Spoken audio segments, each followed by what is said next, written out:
Akashvani. Health important ಹೊಟ್ಟೆ ನೋಡ್ಕೊಳ್ಳಿ ಎಲ್ರೂ ಬಗ್ಬಿಟ್ಟು. ಸಾರ್ವಜನಿಕರಿಗೆ ಆರೋಗ್ಯ ಅರಿಕೆ ಅರಿವು ಮೂಡಿಸುವ ವಿಶೇಷ ಕಾರ್ಯಕ್ರಮ ಸರಣಿ ಎಲ್ಲರಿಗೂ ಆರೋಗ್ಯ. ಆರೋಗ್ಯ ಸಲಹೆ ಒಳಗೊಂಡ ಕಾರ್ಯಕ್ರಮ.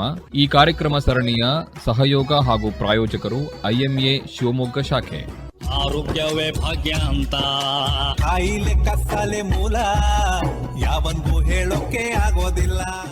ಇಂದಿನ ಈ ಕಾರ್ಯಕ್ರಮದಲ್ಲಿ ADHD ಅಥವಾ ಅತಿಯಾದ ಚಟುವಟಿಕೆ ಏಕಾಗ್ರತೆಯ ಕೊರತೆ ಕುರಿತು ಶಿವಮೊಗ್ಗದ ತಜ್ಞ ಮನೋವೈದ್ಯರಾದ ಅರವಿಂದ್ ST ಅವರಿಂದ ಮಾಹಿತಿಯನ್ನು ಕೇಳುವಿರಿ.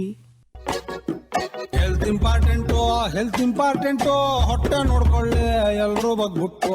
ನಮಸ್ಕಾರ ಎಲ್ಲರಿಗೂ. ನಾನು ಡಾಕ್ಟರ್ ಅರವಿಂದ್ ST, ತಜ್ಞ ಮನೋವೈದ್ಯ ಹಾಗೂ ಡಿಅಡಿಕ್ಷನ್ ಸ್ಪೆಷಲಿಸ್ಟ್, ಪಾಸಿಟಿವ್ ಮೈಂಡ್ ಆಸ್ಪತ್ರೆ ಶಿವಮೊಗ್ಗ. ಇಂದಿನ ಒಂದು ವಿಶೇಷವಾದ ಒಂದು ಟಾಪಿಕ್ ಏನಂತ ಹೇಳಿದ್ರೆ ADHD ಅಥವಾ ಕನ್ನಡದಲ್ಲಿ ಹೇಳಬೇಕು ಅಂದರೆ ಅತಿಯಾದ ಚಟುವಟಿಕೆ ಏಕಾಗ್ರತೆಯ ಕೊರತೆ. ಸೊ ಇದು ಮಕ್ಕಳಲ್ಲಿ ಕಾಣಿಸ್ತಕ್ಕಂಥ ಒಂದು ಮಾನಸಿಕ ಸಮಸ್ಯೆ. ಇದ್ರ ಬಗ್ಗೆ ನಾನು ಮಾತಾಡಲಿಕ್ಕೆ ಇಷ್ಟಪಡ್ತೀನಿ. ಇತ್ತೀಚೆಗೆ ನಾನು ತುಂಬ ಶಾಲಾ ಕಾಲೇಜುಗಳಲ್ಲಿ ಹೋಗ್ಬಿಟ್ಟು ಮಾನಸಿಕ ಸಮಸ್ಯೆಗಳ ಬಗ್ಗೆ, ಕೌನ್ಸಿಲಿಂಗ್ ಬಗ್ಗೆ, ಮಕ್ಕಳ ಮಾನಸಿಕ ಸಮಸ್ಯೆಗಳ ಬಗ್ಗೆ ಹೋಗ್ಬಿಟ್ಟು ಪೇರೆಂಟ್ಸ್ಗೂ ಕೂಡ ಸ್ಪೀಚಸ್ ಕೊಟ್ಟಿರ್ತೀನಿ. ಅದೇ ರೀತಿ ಸ್ಟೂಡೆಂಟ್ಸಿಗೆ, ಟೀಚರ್ಸಿಗೆಲ್ಲ ಅವೇರ್ನೆಸ್ ಪ್ರೋಗ್ರಾಮ್ಸು ತುಂಬ ಮಾಡಿರ್ತೀವಿ. ಸೊ ಅದನ್ನು ನೋಡಿಕೊಂಡು ಒಬ್ಬರು ಪೇರೆಂಟ್ಸು ಬಂದಿದ್ದರು, ನಮ್ಮ ಹಾಸ್ಪಿಟ್ಲಿಗೆ ಬಂದುಬಿಟ್ಟು ಹೇಳ್ತಾಯಿದ್ರು, ಸರ್ ನಮ್ಮ ಮಗನಿಗೆ ಒಂದು 8 ವರ್ಷ, ಅವನು ಯಾವ ರೀತಿ ಶಾಲೆಯಲ್ಲಿರ್ತಾನೆ ಅಂತ ಹೇಳಿದ್ರೆ ಎಲ್ಲ ಟೀಚರ್ಸು ನಮಗೆ ಕಂಪ್ಲೇಂಟ್ ಮಾಡ್ತಾರೆ. ಯಾಕಂದರೆ ಇವನು ಒಂದು ಕಡೆ ಶಾಲೆಯಲ್ಲಿ ಕೂತಿರುವಾಗ ಟೀಚರ್ ಪಾಠ ಮಾಡ್ತಿದ್ರೆ ಅದ್ರ ಮೇಲೆ ಗಮನ ಕೊಡೋದಿಲ್ಲ. ಅಕ್ಕಪಕ್ಕದವ್ರು ಏನು ಮಾಡ್ತಿದ್ದಾರೆ, ಅವರು ಏನು ಬರಿತಾ ಇದ್ದಾರೆ, ಅಥವಾ ಅವ್ರ ಬ್ಯಾಗಲ್ಲಿ ಏನಿದೆ ಇದನ್ನು ಹುಡುಕೋದು, ಅದನ್ನು ಎಳೆಯೋದು, ಅವ್ರಿಗೆ ಹೊಡೆಯೋದು, ಈ ರೀತಿ ಮಾಡ್ತಾ ಇರ್ತಾನೆ. ತುಂಬ ತುಂಟತನ ಮಾಡ್ತಿರ್ತಾನೆ. ಮತ್ತು ಟೀಚರ್ ಏನಾರ ಕ್ವಶನ್ ಕೇಳಿದ್ರೆ ಅವ್ರ ಕ್ವಶನ್ ಫಿನಿಷ್ ಮಾಡೋಕ್ಕಿಂತ ಮುಂಚೆನೇ ಕೈ ಎತ್ಬಿಟ್ಟು ಏನೋ ಹೇಳ್ಬಿಡ್ತಾನೆ. ನಾವು ಯಾವ್ದಾರ ಒಂದು ರಿಲೇಟಿವ್ಸ್ ಮನೆಗೆ, ನಮ್ಮ ಸಂಬಂಧಿಕರ ಮನೆಗೆ ಏನಾರ ಕರ್ಕೊಂಡೋದ್ರೆ ನಮ್ಮ ಕೈ ಬಿಟ್ಬಿಟ್ಟು ಅವರ ಮನೆಯಲ್ಲಿರ್ತಕ್ಕಂಥ ವಸ್ತುಗಳನ್ನೆಲ್ಲ ಮೇಲೆ ಕೆಳಗೆ ಮಾಡಿಬಿಡ್ತಾನೆ. ಸೋಫಾದಿಂದ ಹಾರೋದು, ಟೇಬಲಿಂದ ಹಾರೋದು, ಮತ್ತು ರಿಮೋಟ್ನ ಬಿಸಾಕೋದು, ಸ್ಕ್ರೀನ್ನ ಎಳೆಯೋದು, ಈ ಥರದ್ದೆಲ್ಲ ಮಾಡ್ತಾನೆ. ಮನೆಯಲ್ಲೂ ಕೂಡ ಏನಾರೋ ಹೋಮ್ವರ್ಕ್ ಕೊಟ್ಟಿದ್ರೆ ಕೂತ್ಕೊಂಡು ಬರೆಯಪ್ಪ ಅಂತ ಹೇಳಿದ್ರೆ ಅವನು 5 ನಿಮಿಷದ ಮೇಲೆ ಒಂದು ಕಡೆ ಕೂರ್ಲಿಕ್ಕೆ ಆಗೋದೇ ಇಲ್ಲ. ಅವನಿಗೆ ಸ್ವಲ್ಪ ಏನಾರ ಬರೀಲಿಕ್ಕೆ ಕೊಟ್ಟರೆ 2 ನಿಮಿಷ ಬರೆದ್ಬಿಟ್ಟು ಮತ್ತೆಲ್ಲ ಹೋಗ್ಬಿಡೋದು, ಮೊಬೈಲ್ ಹಿಡ್ಕೊಳ್ಳೋದು, TV ಹಿಡ್ಕೊಳ್ಳೋದು, ಈ ರೀತಿ ಮಾಡ್ತಾ ಇರ್ತಾನೆ. ಅವರಿಗೆ ತಂದೆ ತಾಯಿಗೆ ಅವನಿಗೆ ಎಷ್ಟು ಬುದ್ಧಿವಾದ ಹೇಳಿದ್ರು ಕೂಡ ಅದು ತಲೆಗೆ ಹೋಗ್ತಾ ಇರೋದಿಲ್ಲ. ಸುಸ್ತಾಗ್ಬಿಟ್ಟಿದೆ ಅಂತ ಹೇಳ್ಬಿಟ್ಟು ಬಂದಿದ್ರು. ಸೊ ನಾವು ಮಗುನ ಸಪ್ರೇಟಾಗಿ ಮಾತಾಡಿಸ್ವಿ, ಮತ್ತು ತಂದೆ ತಾಯಿಗೂ ಸಪ್ರೇಟಾಗಿ ಮಾತಾಡಿಸಿ ಹಿಸ್ಟ್ರಿ ತೊಗೊಂಡಾಗ ನಮಗೆ ಗೊತ್ತಾಗಿದ್ದ ವಿಷಯ ಏನಂತ ಹೇಳಿದ್ರೆ, ಈ ಮಗುಗೆ ತುಂಬ ಇನ್ನಟೆನ್ಷನ್ ಇದೆ. ಅಂದರೆ ಏಕಾಗ್ರತೆ ಅನ್ನೋದು ಏನು ಹೇಳ್ತೀವಲ್ಲ, ತುಂಬ ಕಡಿಮೆ ಇದೆ. ಅಂದರೆ ಯಾವುದೇ ವಸ್ತು ಮೇಲೆ ಆಗಲಿ ಅಥವಾ ಯಾವುದೇ ಒಂದು ವಿಷಯದ ಮೇಲೆ ಆಗಲಿ ಅವನಿಗೆ 1 ನಿಮಿಷಕ್ಕಿಂತ ಹೆಚ್ಚು ಅದರ ಮೇಲೆ ಅವನಿಗೆ ಕಾನ್ಸಂಟ್ರೇಷನ್ ಬರ್ತಾ ಇರಲಿಲ್ಲ.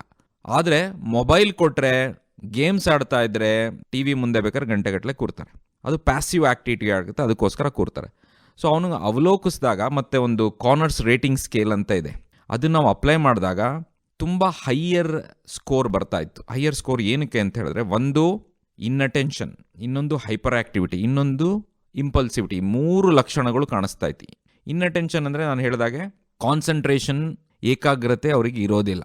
ಅಲ್ಲಿ ಟೀಚರ್ ಪಾಠ ಮಾಡ್ತಿರ್ತಾರೆ, ಇವನು ಕಿಟಕಿಯಿಂದ ಹೊರಗೆ ನೋಡ್ತಾ ಇರ್ತಾನೆ, ಹೊರಗೆ ಯಾರು ಅಲ್ಲಿ ಓಡಾಡ್ತಾ ಇದ್ದಾರೆ, ಬಸ್ ಬಂತ ಅಥವಾ ಬೇರೆ ಕಾರಿಡಾರಲ್ಲಿ ಬೇರೆ ಟೀಚರ್ ಏನು ಮಾಡ್ತಾ ಇದ್ದಾರೆ, ಇದ್ರ ಮೇಲೆ ಎಲ್ಲೋ ಗಮನ ಇರುತ್ತೆ ಅವನಿಗೆ.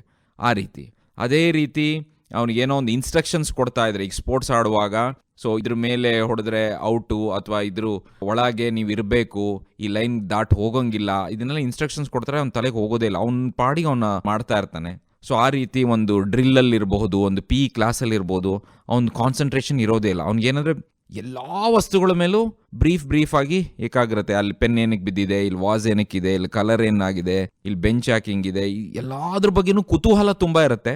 ಆದರೆ ಸಮಗ್ರವಾಗಿ ಒಂದೇ ವಿಷಯದ ಮೇಲೆ ಗಮನ ಕಡಿಮೆ ಇರುತ್ತೆ, ಇನ್ನಟೆನ್ಷನ್ ಅಂತ ಹೇಳ್ತೀವಿ. ಅದೇ ರೀತಿ ಹೈಪರ್ ಆ್ಯಕ್ಟಿವಿಟಿ ಅಂದರೆ ಹೆಂಗಂದರೆ, ಒಂದು ಗೊಂಬೆಗೆ ನಾವು ಒಂದೊಂಥರ ಮೋಟ್ರ್ ಫಿಕ್ಸ್ ಮಾಡಿಬಿಟ್ಟು ಒಂದು ಕೀ ಕೊಟ್ಬಿಟ್ರೆ ಅದು ಹೇಗೆ ಒಂಥರ ಸೌಂಡ್ ಮಾಡ್ಕೊಂಡು ಹಿಂದೆ ಮುಂದೆ ಓಡಾಡ್ತಾ ಇರುತ್ತಲ್ಲ, ಆ ರೀತಿ ಒಂದು ಕಡೆ ಒಂದು ಹೋಮ್ವರ್ಕ್ ಇಟ್ಕೊಂಡು ಒಂದು ಟೇಬಲ್ ಬೆಂಚಲ್ಲಿ ಅವ್ನು ಕೂತ್ಕೊಂಡು 1 ಗಂಟೆ ಬರೆಯೋದಾಗಲಿ, ಒಂದು ಹೋಮ್ವರ್ಕ್ ಕಂಪ್ಲೀಟ್ ಮಾಡೋದಾಗಲಿ ಆಗ್ತಾ ಇರಲ್ಲ. ಹೈಪರ್ ಆ್ಯಕ್ಟಿವ್ ಇರ್ತಾರೋ, ಅಂದರೆ ಒಂದು ಕಡೆಯಿಂದ ಇನ್ನೊಂದು ಕಡೆ ಹಾರೋದು, ಜಂಪ್ ಮಾಡೋದು, ಅವ್ರಿಗೆ ಡೇಂಜರ್ ಅಸೆಸ್ಮೆಂಟು ಇರೋದಿಲ್ಲ. ಈ ಜಂಪ್ ಮಾಡಿದ್ರೆ ನಾನು ಬಿದ್ದೋಗ್ಬಿಡ್ಬೋದು, ಅಲ್ಲೇನೋ ಚಾಕು ಇದೆ ಅಥವಾ ಇಲ್ಲೇನೋ ಶಾರ್ಪ್ ಆಬ್ಜೆಕ್ಟ್ ಇದೆ, ಅದಕ್ಕೆ ನಾನು ಹೊಡೆಸ್ಕೊಂಡ್ಬಿಡ್ಬೋದು, ಇದೇನೂ ಇರೋದಿಲ್ಲ. ಮನಸ್ಸಿಗೆ ಬಂತ ಪಟ್ ಅಂತ ಮಾಡ್ಬಿಡೋದು, ಏಕಿ ಮಾಡ್ಬಿಡೋದು, ಮತ್ತು ಸುಸ್ತಾಗೋದಿಲ್ಲ. ರಾತ್ರಿ ಎಷ್ಟು ಗಂಟೆಗೆ ಅಂದರೆ 1 ಗಂಟೆ ಆದರೂ ಇನ್ನೂ ನಗ್ತಾ ಇರ್ತಾನೆ, ಓಡಾಡ್ತಿರ್ತಾನೆ, ಕುಣಿತಾ ಇರ್ತಾನೆ, ಡ್ಯಾನ್ಸ್ ಮಾಡ್ತಾ ಇರ್ತಾನೆ, ನಾನ್ ಸ್ಟಾಪ್. ಈ ರೀತಿಯಾಗಿ ಹೈಪರ್ ಆ್ಯಕ್ಟಿವ್ ಆಗಿರ್ತಾರೆ. ಜೊತೆಗೆ ಕೊನೆಯದಾಗಿ ಇಂಪಲ್ಸಿವಿಟಿ ಅಂತ ಹೇಳ್ತೀವಿ. ಇಂಪಲ್ಸಿವಿಟಿ ಅಂತ ಹೇಳಿದ್ರೆ ಮನಸ್ಸಿಗೆ ಬಂದಿದ್ದು ಪಟ್ ಅಂತ ಮಾಡ್ಬಿಡೋದು ಅಷ್ಟೇ. ಅದರಿಂದ ನಾನು ಯಾರಿಗಾರೇನೋ ತೊಂದರೆ ಆಗುತ್ತಾ ಅಥವಾ ನನಗೇನಾರ ಒಳ್ಳೇದಾಗತ್ತಾ ಇದನ್ನೇನು ಯೋಚನೆ ಮಾಡೋದಿಲ್ಲ. ನಾನು ಹೇಳಿದಾಗೆ ಕ್ವಶನ್ ಇನ್ನು ಮುಗಿಸೋಕ್ಕಿಂತ ಮುಂಚೆನೇ ಆನ್ಸರ್ ಹೇಳಲಿಕ್ಕೆ ಟ್ರೈ ಮಾಡಿಬಿಡೋದು. ಅಥವಾ ಒಂದು ಕ್ಯೂನಲ್ಲಿ ಎಲ್ಲರೂ ಬನ್ನಿ ತಮಗೇನೋ ಒಂದು ಅಸೈನ್ಮೆಂಟ್ ಕೊಡ್ತೀವಿ ಅಥವಾ ಒಂದು ಸ್ವೀಟ್ ಕೊಡ್ತೀವಿ ಅಂದರೆ ಅವ್ನು ಕ್ಯೂನಲ್ಲಿ ಬರಲಿಕ್ಕೆ ಆಗೋದಿಲ್ಲ. ಅವನಿಗೆ ಕ್ಯೂವಿಂದ ಪಟ್ ಅಂತ ಹೊರಗಡೆ ಹೋಗ್ಬಿಟ್ಟು ಬೇಗ ಮುಂದೆ ಹೋಗ್ಬಿಟ್ಟು ಕೈಯಲ್ಲಿ ಹಿಡ್ಕೊಳಕ್ಕೆ ಹೋಗ್ಬಿಡೋದು, ಈ ರೀತಿ ಮಾಡ್ತಕ್ಕಂಥದ್ದು. ಜೊತೆಗೆ ಎಲ್ಲ ಇನ್ಕಂಪ್ಲೀಟ್ ಟಾಸ್ಕ್ ಮಾಡ್ತಾ ಹೋಗ್ತಾರೆ. ಯಾವುದೇ ಒಂದು ಪಿಕ್ಚರು ಡ್ರಾಯಿಂಗ್ ಬರೀಬೇಕು ಅಂತ ಹೇಳಿದ್ರೆ ಒಂದು ಸ್ವಲ್ಪ ಬರೆಯೋದು ಮತ್ತೆ ಬೇರೆದಕ್ಕೆ ಹೋಗ್ಬಿಡೋದು, ಅದನ್ನು ಅಲ್ಲಿ ಬಿಟ್ಟು ಹೋಗ್ಬಿಡೋದು. ಸೊ ಹಾಗಾಗಿ ಇದೆಲ್ಲ ಇಂಪಲ್ಸಿವಿಟಿ ಅಂತ ಹೇಳ್ತೀವಿ. ಇದಿಷ್ಟು ಲಕ್ಷಣಗಳು ನಾನು ಹೇಳಿದಾಗೆ ADHD, ಏಕಾಗ್ರತೆಯ ಕೊರತೆ, ಅತಿಯಾದ ಚಟುವಟಿಕೆ ಅಂತ ಹೇಳ್ತೀವಲ್ಲ, ಸೊ ಇದ್ರ ಲಕ್ಷಣ. ಸೊ ಇದು ಸರಿಸುಮಾರು 6% ಮಕ್ಕಳಲ್ಲಿರುತ್ತೆ. ಅಂದರೆ ಇದು ಯೂಶಲಿ ಚೈಲ್ಡ್ಹುಡ್ ಸೈಕಲಾಜಿಕಲ್ ಡಿಸಾರ್ಡರ್ ಅಂತ ಹೇಳ್ತೀವಿ. ಸರಿಸುಮಾರು 6-8% ಮಕ್ಕಳಲ್ಲಿ, ಯೂಶಲಿ ಒಂದು 5ರಿಂದ 18 ವಯಸ್ಸಿನಲ್ಲಿ ಬರ್ತಕ್ಕಂಥ ಇದೊಂದು ಸಮಸ್ಯೆ.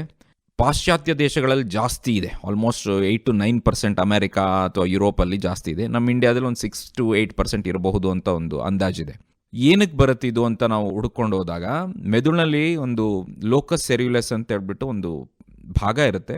ಅಲ್ಲಿ ನಾನ್ ಎಪಿನೆಫ್ರಿನ್ ಅಂತ ಹೇಳ್ಬಿಟ್ಟು ಒಂದು ರಾಸಾಯನಿಕ ದ್ರವ ಇರ್ತದೆ. ಆ ರಾಸಾಯನಿಕ ದ್ರವದ ಕೊರತೆ ಈ ಮಕ್ಕಳಲ್ಲಿ ಕಂಡು ಬಂದಿರತಕ್ಕಂಥದ್ದು ನೋಡಿದ್ದೇವೆ. ಜೊತೆಗೆ ಅವರಿಗೊಂದು ಶಿಸ್ತಿನ ಒಂದು ಸಂಯಮ, ಶಿಸ್ತು ಇದು ಮೊದಲಿನಿಂದ ಅವರಿಗೆ ಅಷ್ಟು ಕಡಿಮೆ ಇರುತ್ತೆ. ಸೊ ಇದಾಗಿ ಇವ್ರಿಗೊಂದು ADHD ಬರೋ ಸಾಧ್ಯತೆ ಜಾಸ್ತಿ. ಇನ್ನು ಹಲವು ಕಾರಣಗಳಿದೆ. ಇನ್ನು ಬೇರೆ ಎಷ್ಟೋ ಸರಿ ಪ್ರೊಸೆಸ್ಡ್ ಫುಡ್ ಇಂದನೂ ಬರಬಹುದು ಅಂಥೇಳಿ ಕೆಲವೊಂದು ಥಿಯರೀಸ್ ಇದೆ. ಅಂದರೆ ಈಗ ನಾವು ಕೆಲವೊಂದು ಕೇಕ್ಸಲ್ಲಿ, ಚಾಕ್ಲೇಟ್ಸಲ್ಲಿ, ಬಿಸ್ಕೆಟ್ಸಲ್ಲಿ ತುಂಬ ಕಲರ್ಸ್ ಆಗಿರ್ತಕ್ಕಂಥದ್ದು, ಮತ್ತು ಆ ಕಲರಿಂಗ್ ಏಜೆಂಟ್ಸ್ ಏನಾಗ್ತಾರೆ ಆ ಕಲರ್ ಕೂಡ ಬ್ರೈನ್ ಮೇಲೆ ಎಫೆಕ್ಟ್ ಮಾಡತಕ್ಕಂಥ ಸಾಧ್ಯತೆ ಇರುತ್ತೆ. ಸೊ ಇದರಿಂದ ಕೂಡ ADHD ಬರ್ಬೋದು ಅಂತ ಇದೆ.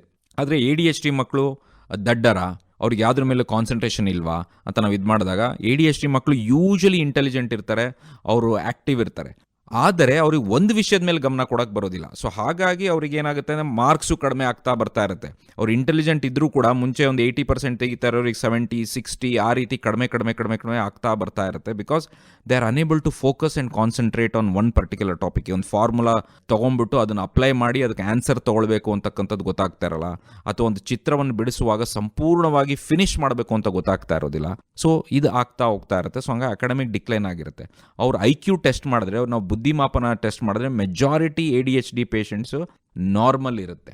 ಸೊ ಹಾಗಾಗಿ ಅವರಿಗೆ ಯಾವ ರೀತಿ ನಾವು ಈ ಸಮಸ್ಯೆಯಿಂದ ಹೊರ ತರಬಹುದು ಅಂತ ನಾವು ಯೋಚನೆ ಮಾಡಿದಾಗ, ಮೊದಲನೇದಾಗಿ ಈ ಸಮಸ್ಯೆ ಬಗ್ಗೆ ಅರಿವಿರಬೇಕು. ಟೀಚರ್ಸಿಗೆ ಗೊತ್ತಿರಬೇಕು, ಪೇರೆಂಟ್ಸಿಗೆ ಗೊತ್ತಿರಬೇಕು, ಇದು ಒಂದು ಮಾನಸಿಕ ಸಮಸ್ಯೆ ಅಂತ ಹೇಳ್ಬಿಟ್ಟು ಅಂತ. ಎಷ್ಟೋ ಸರಿ ಏನಾಗುತ್ತೆ, ಈ ಥರ ಮಕ್ಕಳಿಗೆ ಇವ್ನು ತುಂಬ ತುಂಟ ಅಂತ ಹೇಳ್ಬಿಟ್ಟು ಅವ್ರಿಗೆ ಸಸ್ಪೆಂಡ್ ಮಾಡೋದು ಅಥವಾ ಒಂದು ಅವರಿಗೆ ಪನಿಷ್ಮೆಂಟ್ ಕೊಡೋದು ಈ ರೀತಿನೇ ಮಾಡ್ತಾ ಇರೋ ಹೊರತು, ಅವ್ರಿಗೆ ಓಕೆ ಒಬ್ಬರ ಮನೋವೈದ್ಯರ ಬಳಿ ಕರ್ಕೊಂಡು ಹೋಗ್ಬಿಟ್ಟು ಇವರಿಗೊಂದು ಆಪ್ತ ಸಮಾಲೋಚನೆ ಮಾಡಿಸೋಣ, ಕೌನ್ಸಿಲಿಂಗ್ ಕೊಡ್ಸೋಣ, ಬಿಹೇವಿಯರಲ್ ಥೆರಪಿ ಕೊಡ್ಸೋಣ, ಅಥವಾ ಅದಕ್ಕೆ ಬೇಕಾಗಿರತಕ್ಕಂಥ ಚಿಕಿತ್ಸೆ ಕೊಡ್ಸೋಣ ಅಂತಕ್ಕಂಥದ್ರಲ್ಲಿ ಭಾಳಷ್ಟು ಜನಕ್ಕೆ ಅರಿವಿರೋದಿಲ್ಲ. ಸೊ ನಮ್ಮಲ್ಲಿ ಬರುವಾಗ ಎಷ್ಟೋ ಸರಿ ಲೇಟ್ ಆಗಿ ಹೋಗ್ಬಿಟ್ಟಿರುತ್ತೆ.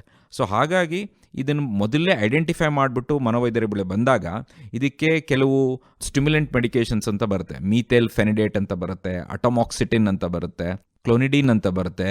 ಈ ಮಾತ್ರೆಗಳನ್ನು ಆ ಮಕ್ಕಳಿಗೆ ಕೊಡೋದ್ರಿಂದ ಇದು ಸೇಫ್ ಮಾತ್ರೆಗಳು. ಇದೆಲ್ಲ ಸ್ಟಡಿಡ್ ಆಗಿದೆ. ನಾನು ಲಂಡನ್ನಲ್ಲಿ ಕೂಡ 5-6 ವರ್ಷ ಕೆಲಸ ಮಾಡಿದ್ದೀನಿ. ಅಲ್ಲೂ ಕೂಡ ಚೈಲ್ಡ್ ಸೈಕ್ಯಾಟ್ರಿ ಡಿಪಾರ್ಟ್ಮೆಂಟಲ್ಲಿ ಕೆಲಸ ಮಾಡಿದ್ದೀನಿ. ಅಲ್ಲೂ ಕೂಡ ಬಳಸ್ತಾರೆ.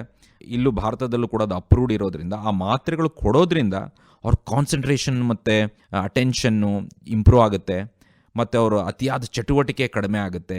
ಅವ್ರಿಗೆ ಮುಂಚೆ ಅವರೊಂದು 10 ನಿಮಿಷ ಕೂಡ ಏನೋ ಒಂದು ಹೋಮ್ವರ್ಕ್ ಬರೆಯೋಕ್ಕಾಗ್ತಿರಲ್ಲ. ಈಗ ಅದು ಮೆಡಿಕೇಶನ್ ಕೊಟ್ಟಾದ್ಮೇಲೆ 1 ಗಂಟೆವರೆಗೂ ನನ್ನ ಮಗ ಅಥವಾ ಮಗಳು ಕೂತ್ಕೊಂಡು ಬರಿತಾ ಇದ್ದಾರೆ ಸರ್, ಸಮಾಧಾನವಾಗಿರ್ತಾನೆ. ಈಗ ಏನೋ ಒಂದು 5 ನಿಮಿಷಕ್ಕೆ ಎದ್ದು ಹೋಗೋದು, ಅಲ್ಲಿಗೆ ಹೋಗೋದು, ಹಾರಾಡೋದು, ಕಿರ್ಚಾಡೋದು ಇದೆಲ್ಲ ಮಾಡೋದಿಲ್ಲ, ಸಮಚಿತ್ತವಾಗಿ ಕೂತ್ಕೊಂಡು ಬರಿತಾನೆ ಅಂತ ಹೇಳ್ತಾರೆ. ಸೊ ಅಷ್ಟೊಂದು ಇಂಪ್ಯಾಕ್ಟು ಆ ಮಾತ್ರೆಗಳಿಂದ ಇದೆ. ಸೊ ನಾವು ಅದನ್ನು ನೋಡಿರ್ತೀವಿ. ಈಗ ಎಷ್ಟೋ ಸರಿ ಒಂದು 65-70% ತೆಗಿತಿರ್ತಕ್ಕಂಥ ಒಂದು ಮಗು ಆ ಟ್ರೀಟ್ಮೆಂಟ್ ಆದ್ಮೇಲೆ ಅಪ್ ಟು 70 to 75 ಹೋಗ್ತಾರೆ, ಅಂದ್ರೆ 10 to 15% ಇಂಪ್ರೂವ್ಮೆಂಟ್ ಆರಾಮಾಗಿ ಬರುತ್ತೆ. ಅದ್ರ ಮೇಲೆ ಬಿಹೇವಿಯರಲ್ ಚೇಂಜಸ್ ಕೂಡ ಮಾಡಬೇಕಾಗುತ್ತೆ. ಸೊ ಹಾಗಾಗಿ ಆ ಮಾತ್ರೆಗಳು ನಿರ್ದಿಷ್ಟವಾಗಿ ಎಷ್ಟು ಯಾವಾಗ ಕೊಡಬೇಕು, ಎಷ್ಟು ತಗೊಳ್ಬೇಕು ಅಂತ ಹೇಳ್ಬಿಟ್ಟು ಮನೋವೈದ್ಯರು ಡಿಸೈಡ್ ಮಾಡ್ತಾರೆ. ಸೊ ಅದು ಮಿಥೈಲ್ಫೆನಡೇಟ್ ಅಂತಕ್ಕಂಥದ್ದು 5 mg ಅಪ್ ಟು 30-40 mg ಅವ್ರ ಬಾಡಿ ವೇಟಿಗೆ ತಕ್ಕ ಹಾಗೆ ನಾವು ಕೊಡ್ತಾ ಹೋಗ್ಬೋದಾಗುತ್ತೆ. ಇದ್ರ ಜೊತೆಗೆ ಅವರಿಗೆ ಏನಂತ ಹೇಳ್ತೀವಿ, ರೀಇನ್ಫೋರ್ಸ್ಮೆಂಟ್ ಟೆಕ್ನಿಕ್ ಅಂತ ಹೇಳ್ತೀವಿ. ಪೇರೆಂಟ್ಸಿಗೆ ಒಂದು ಶಿಸ್ತುಬದ್ಧವಾದ ಜೀವನ ಮಕ್ಕಳಿಗೆ ಯಾವ ರೀತಿ ಕೊಡಬೇಕು ಅನ್ನೋದಕ್ಕೆ ಒಂದು ರೀಇನ್ಫೋರ್ಸ್ಮೆಂಟ್ ಟೆಕ್ನಿಕ್ ಅಂತ ಹೇಳಿದ್ರೆ ಪಾಸಿಟಿವ್ ರೀಇನ್ಫೋರ್ಸ್ಮೆಂಟ್, ನೆಗೆಟಿವ್ ರೀಇನ್ಫೋರ್ಸ್ಮೆಂಟ್ ಮತ್ತೆ ಪನಿಷ್ಮೆಂಟ್ ಅಂತ ಹೇಳ್ತೀವಿ. ಈ ಪಾಸಿಟಿವ್ ರೀಇನ್ಫೋರ್ಸ್ಮೆಂಟ್ ಅಂದ್ರೆ ಯಾವುದೇ ಒಂದು ಸ್ವಭಾವವನ್ನ, ಒಂದು ನಡವಳಿಕೆಯನ್ನ ಮಕ್ಕಳಲ್ಲಿ ನಾವು ಜಾಸ್ತಿ ಮಾಡಬೇಕು ಅಂದ್ರೆ ಪೋಷಕರಾದವರು, ಪೇರೆಂಟ್ಸ್ ಆದವರು ಏನ್ ಮಾಡಬೇಕು? ಈಗ ಫಾರ್ ಎಕ್ಸಾಂಪಲ್, ಪ್ರತಿದಿನ ಅವ್ನು ಸಂಜೆ 5 ಗಂಟೆಗೆ ಸ್ಕೂಲಿಂದ ಬರ್ತಾನೆ, ಅವನು ಚೂರೆಲ್ಲ ಮುಖ ಎಲ್ಲ ತೊಳ್ಕೊಂಡು ಸ್ವಲ್ಪ ಏನಾರು ಫುಡ್ ಗಿಟ್ ತಗೊಂಡು ಸ್ವಲ್ಪ ಹೊತ್ತು ಆಟ ಆಡ್ಕೊಂಡು ಸಂಜೆ 6ರಿಂದ ಒಂದು 8 ಗಂಟೆವರೆಗೂ ಅಥವಾ 9 ಗಂಟೆವರೆಗೂ ಓದ್ಕೊಳ್ಬೇಕು ಅಂತ ಅನ್ಕೊಳ್ಳಿ. ಸೊ ಅವರು 1 hour 6 to 7 ಓದಾದ್ಮೇಲೆ ಒಂದು 5 minutes ಬ್ರೇಕು, ಮತ್ತೊಂದು 1 hour ಆದ್ಮೇಲೆ ಒಂದು 5 minutes ಬ್ರೇಕ್, ಆ ರೀತಿ ಕೊಡ್ಬೋದು. ಸೊ ಈ 1 hour ಓದಿದಾಗ ನಾವು ಅವನಿಗೆ ಒಂದು ಸ್ಟಾರ್ ಕೊಡೋದು, ಅಂದ್ರೆ ಒಂದು ಸ್ಟಾರ್ ಅಂತ ಬರೆಯೋದು ಅದು ಒಂದು ಬುಕ್ನಲ್ಲಿ. ಅದೇ ರೀತಿ ಒಂದು 10 ಸ್ಟಾರು ತಗೊಂಡ ಮೇಲೆ ಅವನಿಗೆ ಒಂದು ಏನಾರೋ ಒಂದು ಅಪ್ರಿಷಿಯೇಟ್ ಮಾಡೋದು. ಓ, ನೀನು ಮುಂಚೆ ಇಷ್ಟೋ ಕೂತ್ಕೊಂಡು ಓದ್ತಾ ಇರಲಿಲ್ಲ, ಈಗ ಓದ್ತಾ ಇದೆ ಅಂತ ಹೇಳ್ಬಿಟ್ಟು ಅವನಿಗೊಂದು ಪ್ರಶಂಸೆ ಮಾಡ್ತಕ್ಕಂಥದ್ದು, ಅವನಿಗೆ ಬೆಂತಡ್ತಕ್ಕಂಥದ್ದು ಮಾಡಿದಾಗ ಮನಸ್ಸಿಗೆ, ಮಕ್ಕಳಿಗೆ ಗೊತ್ತಾಗುತ್ತೆ, ಓ ನನ್ನ ಈ ಸ್ವಭಾವ ನಮ್ಮ ತಂದೆ ತಾಯಿಗೆ ಇಷ್ಟ ಆಗ್ತಾ ಇದೆ, ನಾನು ಮಾಡಬೇಕು ಅಂತ ಹೇಳ್ಬಿಟ್ಟು. ಅದು ನಾನ್ ಮೆಟೀರಿಯಲಿಸ್ಟಿಕ್ ಅಂತ ಹೇಳಿದ್ರೆ ಅವ್ನಿಗೇನೋ ಒಂದು ಪೆನ್ ಕೊಡಿಸೋದು ಅಥವಾ ಒಂದು ಚಾಕ್ಲೇಟ್ ಕೊಡಿಸೋದು, ಅಂದರೆ ಈ 1 hour ಓದ್ತಾ ಇದೆಯಾ, ನೀನು 10 ಸ್ಟಾರ್ ಕಲೆಕ್ಟ್ ಮಾಡಿದೆ, ಅದಕ್ಕೊಂದು ನಿನಗೆ ರಿವಾರ್ಡ್ ಅಂತ ಹೇಳ್ಬಿಟ್ಟು ಕೊಡ್ತಕ್ಕಂಥದ್ದು. ಅದೇ ರೀತಿ ಒಂದು 100 ಸ್ಟಾರ್ ತೊಗೊಂಡಾಗ ನಿನಗೆಲ್ಲ ಹೊರಗಡೆ ಕರ್ಕೊಂಡು ಹೋಗ್ತೀವಿ, ಅಥವಾ ನಿನಗೆ ಬೇಕಾಗಿರ್ತಕ್ಕಂಥ ಒಂದು ಮೂವಿ ಕರ್ಕೊಂಡು ಹೋಗ್ತೀವಿ, ಅಥವಾ ಬೇಕಾಗಿರ್ತಕ್ಕಂಥ ಒಂದು ಬಟ್ಟೆ ಕೊಡಿಸ್ತೀವಿ, ಈ ರೀತಿ ಹೇಳಿದಾಗ ಅದು ಅವರಿಗೆ ಇನ್ನೂ ಉತ್ತೇಜನ ಆಗುತ್ತೆ. ಓಕೆ, ನನ್ನ ಒಳ್ಳೆಯ ಗುಣಗಳನ್ನು ಇವರು ಅಪ್ರಿಷಿಯೇಟ್ ಮಾಡ್ತಾರೆ, ಸೊ ಅದಕ್ಕೆ ಏನಾರ ಒಂದು ಪ್ರೈಸ್ ಇರುತ್ತೆ, ರಿವಾರ್ಡ್ ಇರುತ್ತೆ ಅಂತ ಬರುತ್ತೆ. ಇದು ಮಾಡ್ತಾ ಹೋಗಬೇಕಾಗುತ್ತೆ.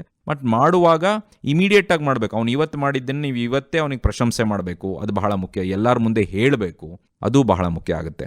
ನೆಗೆಟಿವ್ ರೀಇನ್ಫೋರ್ಸ್ಮೆಂಟ್ ಅಂತ ಹೇಳಿದ್ರೆ ವಿಡ್ರಾಲ್ ಆಫ್ ಪ್ಲೆಷರ್ಸ್. ಓಕೆ, ಈಗ ನಾವೇನು ಹೇಳ್ತೀವಿ, ನೀನು 1 ಗಂಟೆ ಓದಿದ್ರೆ ನಿನಗೆ 5ರಿಂದ 10 ನಿಮಿಷ ನಾನು ಆಟ ಆಡ್ಲಿಕ್ಕೆ ಬಿಡ್ತೀನಿ, ಅಥವಾ ಮೊಬೈಲಲ್ಲೇನೋ ನೋಡ್ಲಿಕ್ಕೆ ಬಿಡ್ತೀನಿ, ಅಥವಾ ಒಂದು ಟಿವಿಲೇನೋ ನೋಡ್ಲಿಕ್ಕೆ ಬಿಡ್ತೀನಿ ಅಂತ ನಾವು ಹೇಳಿರ್ತೀವಿ. ಸೊ ಆ 1 ಗಂಟೆ ಓದಿದಾಗ ಮಾತ್ರ ಅದನ್ನು ನಾವು ಕೊಡಬೇಕಾಗುತ್ತೆ. ಸೊ ಅವ್ನು 1 ಗಂಟೆ ಓದಲಿಲ್ಲ ಅಂತ ಹೇಳಿದ್ರೆ ಅದನ್ನು ನಾವು ಆಫ್ ಮಾಡೋದು, ಟಿವಿನ ಆಫ್ ಮಾಡೋದು, ಮೊಬೈಲ್ನ ಆಫ್ ಮಾಡೋದು, ಅವನು ಹೊರಗೆ ಹೋಗ್ಲಿಕ್ಕೆ ಬಿಡೋದಿಲ್ಲ. ಯಾಕಂದರೆ ಅವನು ಮಾಡಬೇಕಾಗಿರ್ತಕ್ಕಂಥ ಕರ್ತವ್ಯ ಅವನು ಮಾಡಿಲ್ಲ. ಸೊ ಅದಕ್ಕೋಸ್ಕರ ಅವನಿಗೆ ಖುಷಿ ಕೊಡ್ತಕ್ಕಂಥ ವಸ್ತುಗಳಿಂದ ಅವನ್ನ ಹಿಂದೆ ತಗೊಳ್ತಕ್ಕಂಥದ್ದು, ಅದನ್ನು ವಿಡ್ರಾಲ್ ಆಫ್ ಪ್ಲೆಜರ್ಸ್ ಅಂತ ಹೇಳ್ತೀವಿ. ಅದನ್ನು ನೆಗೆಟಿವ್ ರೀಇನ್ಫೋರ್ಸ್ಮೆಂಟ್.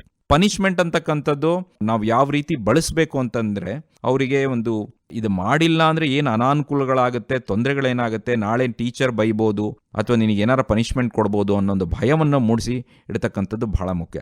ಸೊ ಈ ಮೂರನ್ನ ನಾವು ಯಾವ ರೀತಿ ಎಷ್ಟು ಬಳಸ್ಬೋದು ಅಂತ ಹೇಳ್ಬಿಟ್ಟು ನಾವು ಜಾಣ್ಮೆಯಿಂದ ಯೂಸ್ ಮಾಡಿದಾಗ ಆ ಒಂದು ಬಿಹೇವಿಯರ್, ಅಂದರೆ ಅವರ ಒಂದು ನಡವಳಿಕೆ, ಅತಿಯಾದ ಚಟುವಟಿಕೆ ಇರ್ಬೋದು, ಏಕಾಗ್ರತೆ ಕೊರತೆ ಇರ್ಬೋದು, ಒಂದೇ ಸರಿಗೆ ಇಲ್ಲ ಸಲ್ಲತಕ್ಕಂಥದ್ದನ್ನು ಮಾಡ್ತಕ್ಕಂಥದ್ದು, ಹಾರೋದು, ಕುಣಿಯೋದು, ಜಿಗಿಯೋದು, ಇವೆಲ್ಲ ಏನು ಮಾಡ್ತಿರ್ತಾರಲ್ಲ ಅದೆಲ್ಲ ಕೂಡ ಕಡಿಮೆ ಆಗ್ತಾ ಬರ್ತಾ ಹೋಗುತ್ತೆ. ಸೊ ಎಷ್ಟೋ ಸರಿ ಈ ಒಂದು ಬದಲಾವಣೆ ಪೇರೆಂಟ್ಸ್ಗಳಿಗೆ ತುಂಬ ಖುಷಿ ಕೊಡುತ್ತೆ. ಅಂದರೆ ಎಷ್ಟೋ ಸರಿ ನಮಗಿದು ಗೊತ್ತೇ ಇರಲಿಲ್ವಾ, ಇದೊಂದು ಮಾನಸಿಕ ಸಮಸ್ಯೆ, ಇದಕ್ಕೊಂದು ಚಿಕಿತ್ಸೆ ಇದೆ, ಈ ಚಿಕಿತ್ಸೆ ಕೊಡೋದ್ರಿಂದ ಎಷ್ಟು ಕಾನ್ಸಂಟ್ರೇಷನ್ ಇಂಪ್ರೂವ್ ಆಯಿತು, ಒಂದು ಮೆಮೊರಿ ಇಂಪ್ರೂವ್ ಆಯಿತು, ಸ್ಕೋರ್ ಇಂಪ್ರೂವ್ ಆಯಿತು ಅಂತೆಲ್ಲ ಹೇಳ್ತಾರೆ.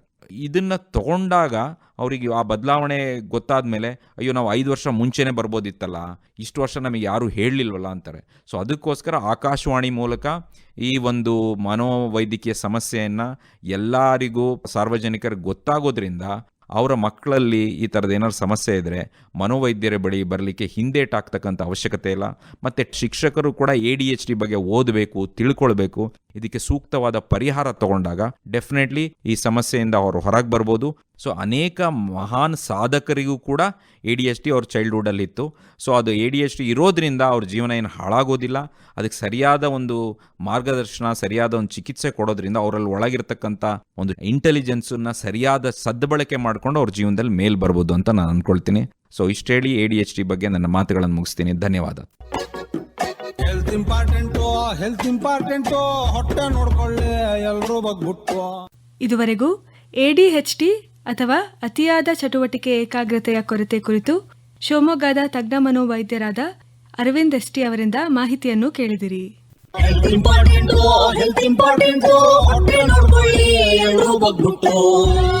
ಐಎಂಎ ಶಿವಮೊಗ್ಗ ಶಾಖೆಯ ಅಮೃತ ಮಹೋತ್ಸವ ಹಾಗೂ ಆಕಾಶವಾಣಿ ಭದ್ರಾವತಿ ಕೇಂದ್ರದ ವಜ್ರ ಮಹೋತ್ಸವ ವರ್ಷಾಚರಣೆ ಅಂಗವಾಗಿ ಸಾರ್ವಜನಿಕರಿಗೆ ಆರೋಗ್ಯ ಅರಿಕೆ ಅರಿವು ಮೂಡಿಸುವ ವಿಶೇಷ ಕಾರ್ಯಕ್ರಮ ಸರಣಿ ಎಲ್ಲರಿಗೂ ಆರೋಗ್ಯ ಆರೋಗ್ಯ ಸಲಹೆ ಒಳಗೊಂಡ ಕಾರ್ಯಕ್ರಮ. ಈ ಆರೋಗ್ಯ ಅಂದ್ರೆ ಏನಪ್ಪ? ನಂಗೂ ಗೊತ್ತಿಲ್ಲ ಹೋಗಮ್ಮ. ಈ ಕಾರ್ಯಕ್ರಮ ಸರಣಿಯ ಸಹಯೋಗ ಹಾಗೂ ಪ್ರಾಯೋಜಕರು ಐಎಂಎ ಶಿವಮೊಗ್ಗ ಶಾಖೆ. ಕೇಳುಗರೆ, ಈ ಕಾರ್ಯಕ್ರಮ ಸರಣಿ ಆಕಾಶವಾಣಿ ಭದ್ರಾವತಿ ಯೂಟ್ಯೂಬ್ ಚಾನೆಲ್ನಲ್ಲಿಯೂ ಲಭ್ಯವಿದೆ. ಕಾರ್ಯಕ್ರಮದ ನಿರ್ವಹಣೆ SR ಭಟ್, ಸಹಕಾರ ಸವಿತಾ S. ಕಾರ್ಯಕ್ರಮ ಆಕಾಶವಾಣಿ ಭದ್ರಾವತಿ ಕೇಂದ್ರದ ಕೊಡುಗೆ.